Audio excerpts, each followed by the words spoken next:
2013년 4월 12일 웨키트 시간입니다. 오늘은 산자의 하나님 그런 말씀을 같이 나누려 합니다. 우리가 함께 듣고 있는 찬양은 야베스의 기도라는 찬양입니다. 나를 구원하신 하나님, 날 택하시고 존귀케 하셨네.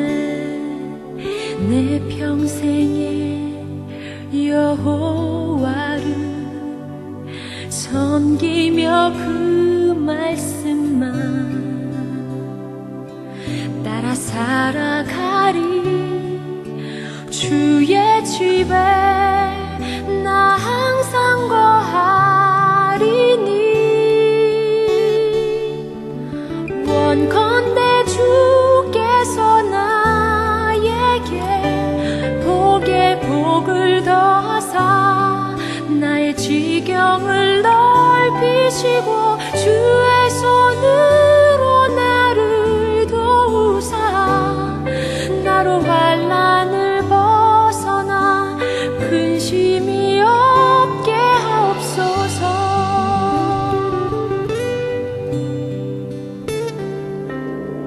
내 평생에 여호와를 섬기며 그 말씀만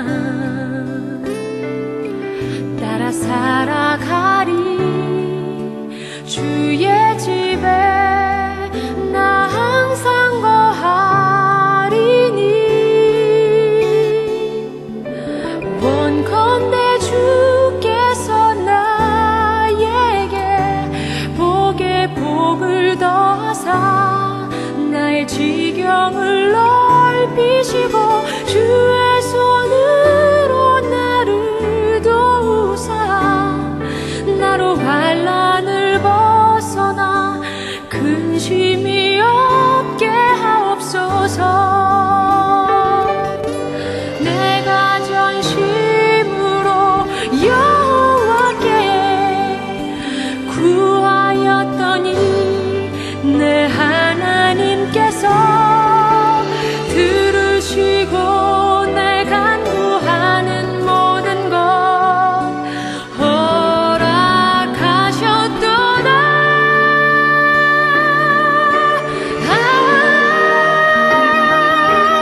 원컨대 주께서 나에게 복에 복을 더하사 나의 지경을 넓히시고 주의 손으로 나를 도우사 나로 환난을 벗어나 근심이 없게 하옵소서. 원컨대 주께서 나에게 복에 복을 더하사 나의 지경을 넓히시고 주의 손으로 나를 도우사 나로 환난을 벗어나 근심이 없게 하옵소서. 나의 구원 주님이여.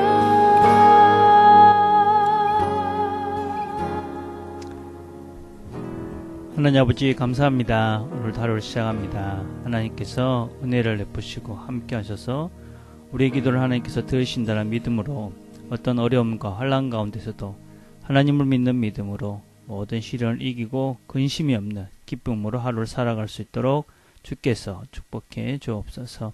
예수님의 이름으로 기도드립니다. 아멘. 함께 나눌 말씀은 마가복음 12장 18절에서 27절까지의 말씀입니다. 제가 봉독하겠습니다.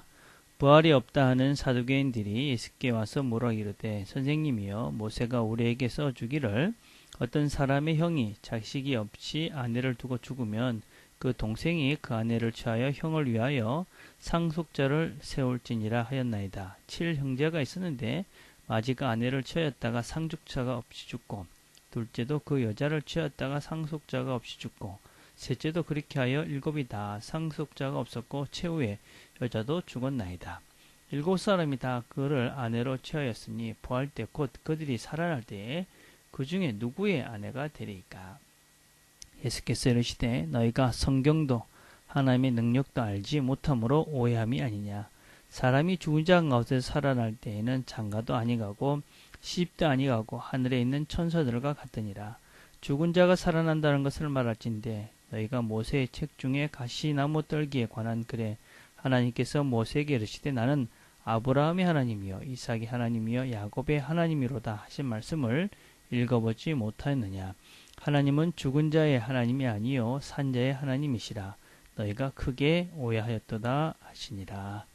아멘.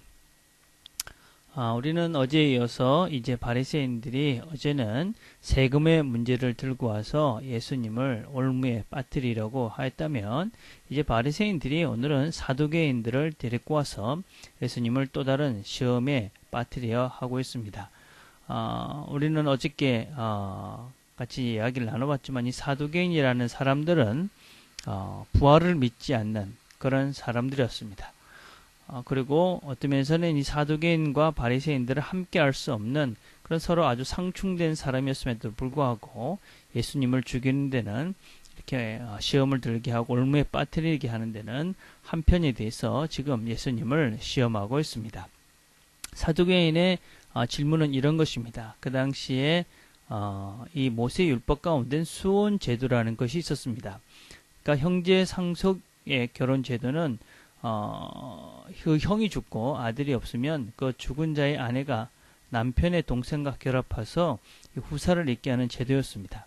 그러니까 형이 후사 자식이 없이 죽으면 그 동생과 이 형수가 결혼을 해서 그렇게 자손을 낳는 그 당시에선 이 자손을 이어가는 것이 무엇보다 중요했기 때문에 그런 자손을 이어가는 방편으로 이런 수혼 제도를 허용을 해줬습니다. 이 제도의 근본 취지는 가문의 대를 잇고 재산권을 보호하고 또 어떤 면에서 자식이 없는 과부가 사회적으로 경제적으로 보호를 받게 하기 위해서 약한 자를 보호하고 또 어떤 이 사람들의 번성함 그 다음에 어떤 그 문중의 대를 이어가는 것을 원칙으로 하기 위해서 만들어 놓은 제도였습니다. 근데 사두개인들은 이 수혼 제도를 악용하여 교묘하게 이 과장된 질문을 던짐으로써 예수를 공경에 빠뜨리려고 하고 있습니다. 그러니까 만약에 이 예수님께서 그것은 안 된다 그렇게 이야기했다면 어떤 면에서는 이 예수님께서 말하는 것들 중에 이 모세 율법을 거부하는 것이 되는 것이고 만약에 어떤 면에서 이 전통적인 이 부활 신앙을 부인하게 되면 또 예수님은 이 모세가 아니면 또 이 바리새인들이 얘기하는 부활 신앙을 거부하게 되는 것이니까 이리저리 상당히 곤란한 그런 질문이라고 생각하고 이들은 예수님께 지금 질문을 하고 있는 것입니다. 근데 우리는 먼저 이 사두개인들을 한번 생각해 볼 필요가 있는 것 같습니다. 이 사람들은 부활이 없다라고 믿었습니다. 왜 이 사람들은 부활이 없다고 믿었을까요? 이 사람들은 사실은 그 당시에 이 이스라엘 그 나라에서 가장 기득권에 있었던 사람들이었습니다. 그래서 이 사람들은 실제적으로 아주 부와 명예를 가지고 있었던 사람들이고 또 이들은 어떤 면에서는 권력의 최고의 위에 있었던 사람들이다 라고 할 수 있습니다. 그래서 사회적으로 영향력을 가지고 또 부를 누리고 또 권력을 누렸던 사람들이었습니다. 그래서 그들이 어떤 면에서는 부활을 믿지 않는 이유는 어떤 면에서 아주 현실적이고 또 현세적인 이유 때문이다 라고 우리는 생각할 수 있습니다. 우리 지금 살고 있는 우리 시대에도 지금의 삶이 너무 편안한 사람, 너무 좋은 사람들은 신앙을 갖는 것이 그렇게 쉽지가 않습니다. 왜냐하면 세상이 너무 편하고 좋기 때문이다. 그렇게 이야기합니다. 그렇기 때문에 어떤 면에서는 이 우리의 삶 가운데 힘듦이 있고 어려움이 있다라는 것은 하나님께 나아가는 좋은 방편이 된다. 그래서 우리의 삶 가운데 고난스러운 것들이 결코 우리에게 나쁜 것만은 아니다라는 것을 잘 기억할 필요가 있는 것 같습니다. 그 사두개인들은 그렇게 힘이 있고 또 재산도 있고 영향력도 있고 사회적인 그런 모든 것들을 누리고 있었기 때문에 부활에 대해서, 이후세계에 대해서, 사후세계에 대해서 믿지 않고 있었습니다. 또 이들이 생각하는 것도 한번 생각해 봅시다. 이들은 부활한다. 지금도 많은 사람들이 부활하면 어떻게 됩니까? 라는 것에 질문들을 많이 합니다. 부활하면 사두개인들처럼 누구의 부인이 됩니까? 남편이 됩니까? 부인이 됩니까? 이런 질문부터 시작해서 늙어서 죽으면 늙은 몸으로 부활합니까? 아이가 되면 아이가 돼서 그렇습니까? 뚱뚱하면 뚱뚱한 사람으로 됩니까? 뭐 어디가 모자라면 모자라는 대로 됩니까? 뭐 이런 등등 여러 가지 부활했을 때 어떤 상태가 될 것인가에 대해서 막연한 질문을 하고 또 막연한 상상을 합니다. 나는 이런 몸으로는 부활하고 싶지 않다. 뭐 이렇게 얘기하는 사람들도 있습니다. 그러나 이것은 지금 이 땅 속에서 시공간의 제한을 받는 이 땅에 사는 우리들의 생각의 한계일 수밖에 없습니다. 성경은 천사와 같은 존재가 된다. 고 얘기합니다. 천사와 같은 존재가 된다는 것은 어떤 면에서는 우리가 지금 생각하는 그런 세계와는 다른 시공간에 매여 있지 않고, 그리고 결혼도 또 어떤 면에서는 이 땅에서의 어떤 아픔이나 고통이나 이런 것과는 상관이 없는 존재로 태어난다. 그러나 그런 존재가 어떤 것인지 정확하게는 알 수 없지요. 단지 우리가 추측해 볼 수 있는 것은 예수님께서 부활하셨을 때 온전한 몸으로, 완전한 몸으로, 그리고 죽으셨을 때 그 모습으로 부활하셨듯이 우리도 완전한 몸으로, 온전한 몸으로 그렇게 부활할 가능성이 많이 있는 것이지요.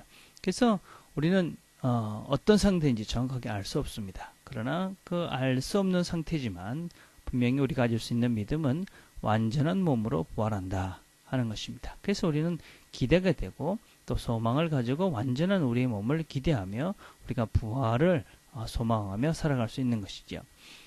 여러분 또 특별히 오늘 본문을 보면 이 부활을 믿지 않는다. 이런 사람들의 또 다른 안타까움은 이 사람들은 참 이들의 생각들은 아주 부정적이고 쾌락적이고 향락적이다라는 것을 볼 수가 있습니다. 부활을 이야기하면서 7명의 형제가 죽는 이야기를 합니다. 또 이들의 이야기는 결혼이었습니다. 또 어떻게든지 부활한 뒤에 무엇을 먹고 어떻게 그 결혼 생활을 유지해 갈 수 있을까? 어떻게 더 장가가고 시집가고 어떻게 하면 좀 더 인간적인 인생을 더 즐겁게 살 수 있을까 하는 것이 이들의 관심이었습니다. 그래서 어떤 면에서는 우리가 부활이 없다라고 생각하고 살게 되면 우리는 어쩔 수 없이 이 세상의 것이 끝이다고 생각하니까 더 향락적이 되고 쾌락적이 되고, 그래서 어떤 면에서는 우리의 삶을 정말 바르게 살지 못할 가능성이 참으로 많이 있다 하는 것을 우리가 잘 명심할 필요가 있습니다. 자, 성경은 근데 이 사람들이 이렇게 부활이 없다고 이야기하는 이 사람들의 질문에 대해서 예수님께서는 무엇이라고 얘기합니까? 이렇게 말합니다. 24절에 예수께서 가라사대 너희가 성경도 하나님의 능력도 알지 못함으로 오해함이 아니냐. 이 사람들이 하나님을 믿는다 그러고 하나님을 알고 성경을 안다고 하지만 사실은 모른다는 것이죠. 왜 부활이 없다고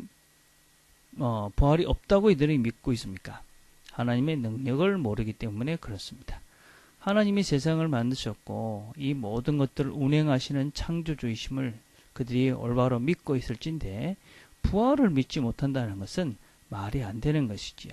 세상 아무것도 없는 곳에서 이 무에서 유를 창조하신 분이 우리가 죽었다가 다시 당신이 만드신 존재인 인간을 다시 살리시는 것은 그렇게 대단한 것이 아닐 수 있다는 것입니다. 그래서 하나님을 제대로 알지 못하니까 이들은 부활을 믿지 못한다. 하나님을 믿는다 하면서 부활을 믿지 못한다. 그 말은 어떤 면에서는 참으로 모순된 앞뒤가 맞지 않는 말이다 라고 할 수 있습니다. 또 성경을 모른다고 이야기합니다. 분명히 모세가 그렇게 이야기합니다. 하나님은 아브라함의 하나님, 이삭의 하나님, 야곱의 하나님이다 라고 말씀합니다.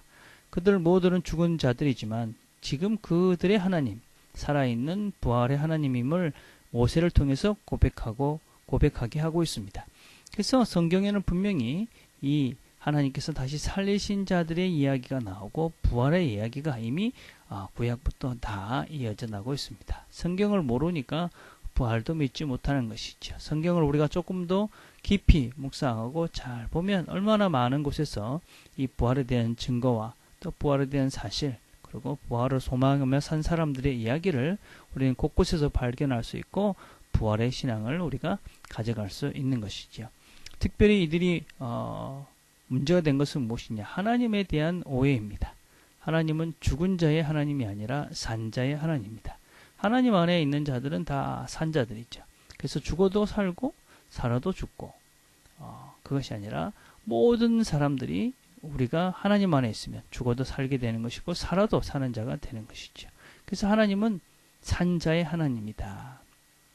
하나님 안에 있는 자들은 영원한 삶을 누린다. 그래서 결단코 죽어서 어떻게 될 것을 걱정하는 것이 아니라 지금 있는 이 살아있는 상태, 그리고 영원히 살 상태에 대해서 그 하나님이 우리의 영원한 것들을 보장하신다. 그래서 너희들이 이 죽은 것에 대해서, 죽고 없어질 것에 대한 그런 고민을 할 것이 아니라 이 산자의 하나님이신 그분 앞에서 살아있는 너희들의 삶들을 고민하고 영원히 살 그 삶들을 너희들이 하나님 앞에서 해결해 가야 된다 하고 지금 예수님께서 말씀하고 있는 것이지요. 죽고 나면 만약에 없어진다면 아무것도 아닐 수 있겠지만 이 하나님은 산자의 하나님. 그래서 모든 그분 앞에서 죽은 자도 산 것이고 또 살아있는 자도 산 것이죠. 그래서 무엇을 하든지 어디서나 이분 앞에서의 삶, 그것들을 너희들이 신경 쓰며 살아야 된다 하는 것이 바로 이 산자의 하나님이다 라는 것의 의미인 것이죠. 내가 믿든지 안 믿든지 하나님은 이 땅에 창조주시고 이 땅의 모든 것들을 운행하시고 그리고 이 땅의 모든 것들을 다스리시는 분입니다. 그 하나님은 살아있는 자들의 하나님입니다. 모든 것은 그분 안에 있기에 그분 안에선 모든 것들이 살아있는 것입니다. 우리가 어떻게 그분 안에서 살아있는 자의 삶을 살아갈 것인가? 그것이 바로 우리의 숙제인 것입니다. 부활의 날 우리가 영광스러운 몸으로 하나님 앞에 온전히 서기 위해서 우리는 지금도 이 땅에서의 우리의 이 살아있는, 내가 어떻게 할 수 있는 이 살아있는 삶의 모습을 바르게 살아가는 것, 그것이 영원한 그 순간에 하나님 앞에 바로 설 수 있는 모습으로 그렇게 자라가는 것이다 라고 할 수 있습니다. 오늘도 이 바리새인들 또 서기관들처럼 또 사두개인들처럼 외식하며 자기를 없어질 존재로 오해하고 죽음에 끝나는 것으로 착각하며 사는 것이 아니라 영원히 살 수밖에 없는 우리들임을 기억하고 하나님 안에서 산자의 하나님 앞에 그분의 부활을 소망하며 그분 안에 있는 부활을 소망하면서 오늘도 성실하게 살아가는 저와 여러분들이 되기를 간절히 바라겠습니다. 기도하겠습니다. 하나님 참 감사합니다. 오늘도 하나님께서 우리들에게 이 사두개인들의 잘못된 모습들을 통해서 우리가 영원한 부활을 왜 소망하며 살아야 되는지 알게 하시니 감사합니다. 특별히 또 하나님은 산자의 하나님이고 모든 자들이 하나님 안에서 살아서 심판을 받게 될 것이고 또 하나님 안에서 부활을 경험하게 될 것이라는 것 다시 한번 기억하게 해주셔서 감사합니다. 그 산자의 하나님이신 그 살아계신 하나님 앞에서 오늘도 성실히 살아감으로 부활의 날 우리가 하나님 앞에 부끄럽지 않은 모습으로 서갈 수 있도록 하나님 축복해 주시옵소서. 예수님의 이름으로 기도드립니다. 아멘. 오늘 우리가 같이 묵상할 내용은 내 생각에 갇혀서 하나님이나 성경이 말하고 있는 것을 믿지 않고 있는 것은 없는가? 이 사두개인들처럼 내 생각에 갇혀서 분명히 성경에 부활을 이야기하고 있는데 자기의 생각에 갇혀서 믿지 못한 것처럼 혹시 나는 성경이 분명히 이야기하고 있는 것을 믿지 않고 내 마음대로 생각하는 것은 없는가? 한번 묵상해 보시면서 그런 것들을 고쳐가는 시간들이 됐으면 좋겠습니다. 오늘은 또 특별히 우리가 목요일 날은 여러분의 가정들을 위해서 기도하는 날입니다. 여러분의 식구들, 남편과 아내와 또 부모님들과 또 자식들을 위해서 기도하시고 또 여러분의 가정의 신앙의 성숙들을 위해서도 같이 기도하는 시간들을 가졌으면 좋겠습니다. 개인적으로 기도하는 시간들을 갖겠습니다.